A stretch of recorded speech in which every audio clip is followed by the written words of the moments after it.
آبراهام لینکلن یکی از بزرگترین شخصیت‌های تاریخ آمریکاست، اما شاید کمتر کسی بدونه که این مرد بزرگ از دل فقر و سختی به صدر تاریخ رسید.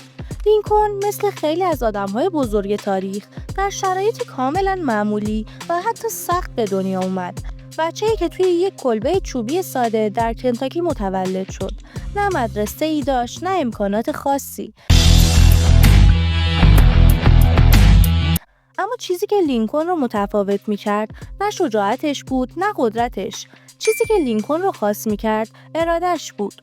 شاید براتون عجیب باشه که یک مرد بی‌پول از کجا میتونسته به بزرگترین مقام کشور دست پیدا کنه، ولی لینکلن ثابت کرد که هیچ چیزی نمیتونه جلوی اراده انسان رو بگیره. حتی اگه مدرسه نرفته باشه، حتی اگه کتاب‌ها کم باشه، باز هم میتونی خودتو بسازی. برای لینکلن هیچ محدودیتی وجود نداشت. اون در سنین پایین یاد گرفت که تنها راه موفقیت یاد گرفتن از خودشه، نه با کلاس‌های گرون قیمت، نه با استادهای بزرگ، فقط با کتاب‌هایی که خودش پیدا می‌کرد و چراغی که شب‌ها روشن می‌کرد. این مرد شاید اولین معلم خودش بود. خودآموزی و علاقه به یادگیری پایه‌گذار همه موفقیت‌های آینده‌اش شد. اما سوال اینجاست، چطور ممکنه یک مرد از دل فقر و بیپولی به این درجه از تاثیرگذاری برسه؟ چرا داستان لینکلن هنوز هم الهام بخش میلیون‌ها نفره؟ پاسخ این سوال رو در همین لحظه ها باید پیدا کرد. لینکلن به دنیا ثابت کرد که اگر بخوای حتی از دل سختی ها میتونی به بزرگترین رویاهات برسی.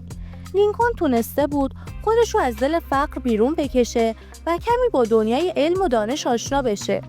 حالا وقتش بود که به دنیای بزرگتر نگاه کنه. از اونجا که توی یک جامعه پر از مشکلات و اختلافات زندگی میکرد، شروع کرد به فکر کردن درباره آینده کشورش. جنگ‌ها، بردهداری و بی‌عدالتی‌هایی که داشت آمریکا رو به سمت دوئل و تفرقه می‌برد، برای لینکلن اصلاً قابل تحمل نبود. لینکلن که دیگه مردی بود با ذهنی روشن و رویاهای بزرگ، تصمیم گرفت وارد دنیای سیاست بشه. اما اینجا بود که چالش‌های واقعی شروع شد. خیلی‌ها بهش میگفتن تو که حتی یه روز هم مدرسه نرفتی، چطور میخوای وارد سیاست بشی؟ حتی خود لینکلن هم میدونست که کارش خیلی سخت خواهد بود. اما نکته اینجاست که لینکلن هیچ وقت به حرف مردم و محدودیت‌ها توجه نمی‌کرد. او ایمان داشت که میتونه دنیا رو تغییر بده. وقتی وارد عرصه سیاست شد، به سرعت شروع به مطرح کردن مسائل اساسی کرد.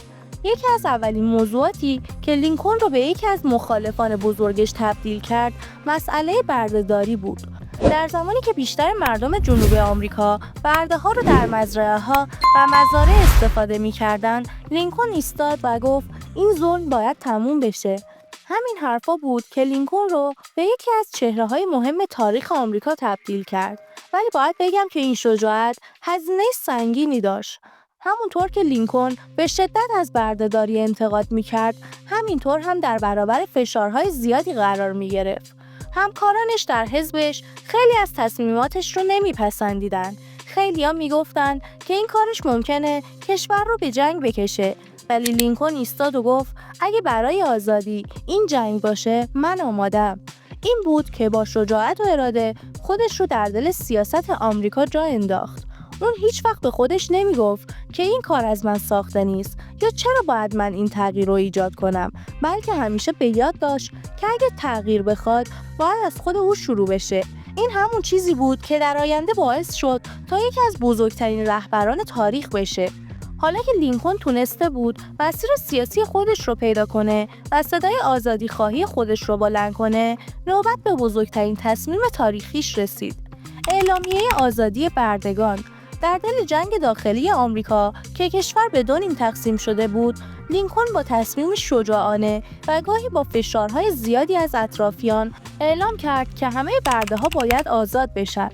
خیلی از مردم اون زمان، حتی هم حزبی‌هاش، مخالف این تصمیم بودند.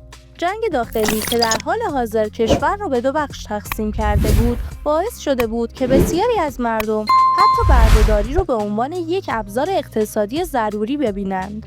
اما لینکلن به خوبی میدونست که اگه قرار باشه آمریکا متحد بمونه و آینده‌ای آزادانه تر داشته باشه، باید این تغییرات بنیادی ایجاد بشه. اون وقتی اعلامیه آزادی بردگان رو صادر کرد، حتی خودش هم نمیدونست آیا این کار میتونه نتیجه بده یا نه، ولی چیزی که اهمیت داشت این بود که اون اقدام کرد. این حرکت نمادین نه تنها بردهداری رو از ریشه کند، بلکه به آمریکا نشون داد که تغییر از درون شروع میشه، نه از ایده های بزرگ و حرفای قشنگ، بلکه از عمل کردن در لحظه های سخت و بحرانی. جنگ داخلی آمریکا دیگه از حد یک درگیری نظامی معمولی فراتر رفته بود.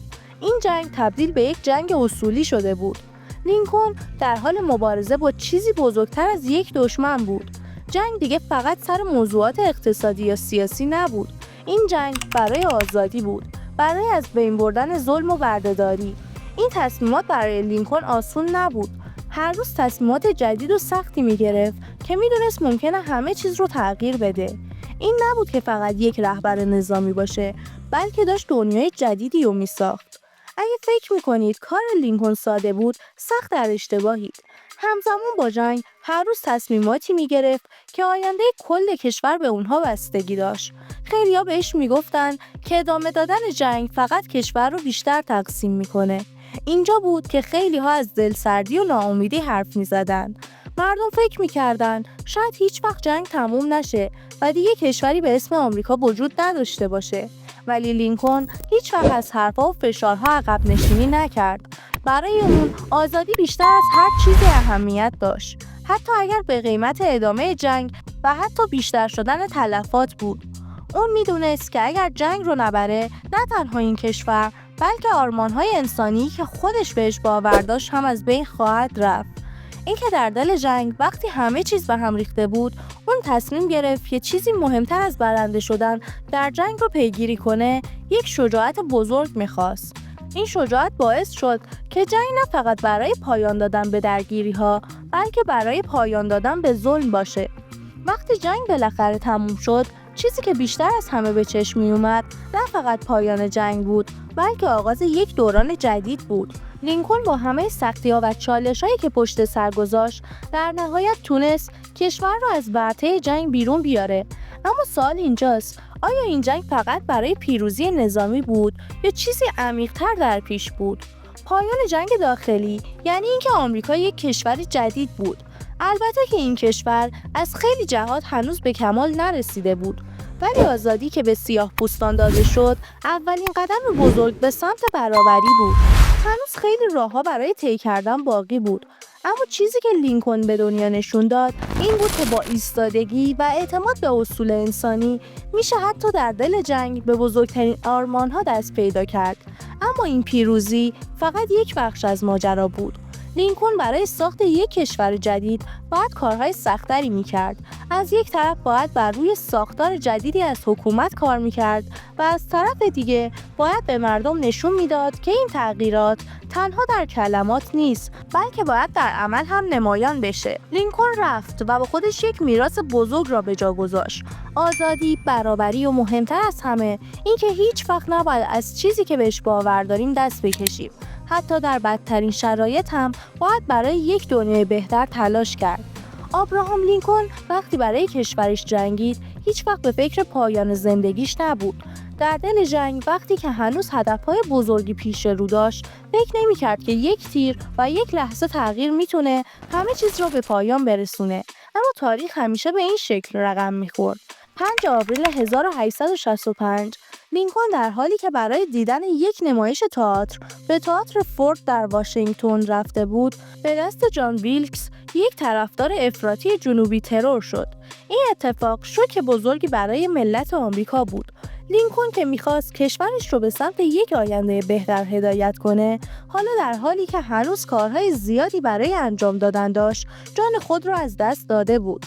مرگ لینکلن نه تنها شوک بزرگی برای کشور بود، بلکه باعث شد که میراثش برای همیشه در تاریخ ثبت بشه. مرگ او نه تنها به این معنا بود که یک رئیس جمهور از دنیا رفت، بلکه به این معنا بود که آزادی، برابری و تلاش برای عدالت برای همیشه در قلب مردم آمریکا باقی خواهد ماند. ابراهام لینکلن به چیزی که همیشه به آن ایمان داشت رسید: آزادی برای همه. ولی مرگ او هم به یادگار ماند که تغییرات بزرگ همیشه با قربانی همراه است. او هرگز نتوانست نتیجه کارهایی که شروع کرده بود رو در دنیا ببینه، اما چیزی که او بنا کرده بود به نسل‌های بعدی انتقال پیدا کرد. مرگ لینکلن پایان یک دوره بود، اما در عین حال آغاز یک دوره جدید بود. بعد از ترور لینکلن، آمریکا وارد دوران پیچیده‌ای از بازسازی شد. اما چیزی که در این میان خیلی مهم بود، این بود که لینکلن توانسته بود ریشه‌های تغییرات اجتماعی را در کشور بگذارد. مرگ او نه تنها ملت آمریکا، بلکه کل جهان را تحت تاثیر قرار داد. آمریکا بعد از مرگ او وارد پروسه‌ای شد که به دوران بازسازی معروف شد. هدف این دوران برگرداندن جنوب کشور به اتحادیه و حقوق سیاه‌پوستان بود. با این حال اگر لینکلن زنده می‌ماند چه می‌شد؟ آیا تغییرات به همان سرعت پیش می‌رفتند؟ هیچ کس نمی‌دونه، اما چیزی که مسلم بود این بود که او در قلب مردم آمریکا جایی داشت که بعد از مرگش هم پر نمی‌شد.